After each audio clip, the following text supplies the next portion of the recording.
এই যে নুন দিয়ে দিলাম, আর হচ্ছে এই যে হলুদ দিয়ে দিলাম, দিয়ে ভালো করে এটাকে মাখিয়ে নেব। নিয়ে এই তার মধ্যে যে কালো সর্ষে আর এই সাদা সর্ষে আর এই যে কটা রসুন আমি বেটে এর মধ্যে দেব।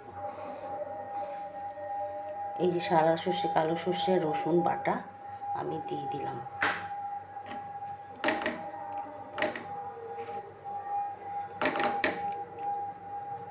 আর এর মধ্যে কিছুটা সর্ষের তেল দিয়ে আমি মাখিয়ে 10 মিনিট রেখে দেব।